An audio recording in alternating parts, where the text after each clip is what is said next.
வணக்கம். ஆகாஷ்வாணி புதுச்சேரி செய்திச் சுருக்கம் வாசிப்பவர் வாசுகி சந்திரசேகரன். மத்திய அமைச்சர் திரு பிரல்ஹாத் ஜோஷி இன்று புதுடெல்லியில் நடைபெறவுள்ள நிகழ்ச்சி ஒன்றில் மின்சார வாகனங்களுக்கான அதிநவீன பரிசோதனை கூடத்தை திறந்து வைக்க உள்ளார். மின்சார வாகனங்களுக்கான பேட்டரிகளை நம்பகமான முறையில் பரிசோதித்து அவற்றின் செயல்திறன் மற்றும் பாதுகாப்பு தன்மைக்கு சான்றளிக்கும் மையமாக இப்பரிசோதனை கூடம் திகழும் என்று மத்திய நுகர்வோர் விவகாரங்கள் துறை அமைச்சகம் செய்திக்குறிப்பில் தெரிவித்துள்ளது. இந்தியா மடகாஸ்கர் இடையே குடிமைப் பணி பயிற்சி மற்றும் நிர்வாக சீர்திருத்தம் குறித்து இருதரப்பு பேச்சுவார்த்தைகள் புதுடெல்லியில் நேற்று நடைபெற்றது.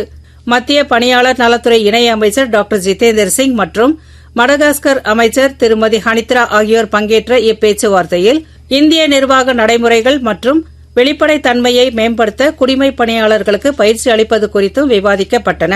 உலக தற்கொலை தடுப்பு தினம் இன்று அனுசரிக்கப்படுகிறது. தற்கொலை பற்றிய சிந்தனைகளை மாற்றுவதை நோக்கமாக கொண்டு ஒவ்வொரு வருடமும் உலக தற்கொலை தடுப்பு நிறுவனம் மற்றும் உலக சுகாதார நிறுவனத்தால் இந்த தினம் கடைபிடிக்கப்படுகிறது. தேசிய குற்றப்பிரிவு அறிக்கைப்படி புதுச்சேரியில் தற்கொலை விகிதம் 26.3 உள்ளது என்று அறிவிக்கப்பட்டுள்ளது. இதற்கான 24 மணி நேர இலவச மனநல ஆலோசனை பெற 144116 அல்லது 180089144416 என்ற தொலைபேசி எண்கள் மூலம் உதவிகளை பெறலாம் என்று தெரிவிக்கப்பட்டுள்ளது. புதுச்சேரி தொழிலாளர் காப்பீட்டுக் கழக அலுவலகத்தில் குறைதீர்வு முகாம் இன்று மதியம் 3:30 மணி முதல் 4:30 மணி வரை நடைபெற உள்ளது என்று மண்டல இயக்குநர் அலுவலக செய்திக்குறிப்பு தெரிவித்துள்ளது.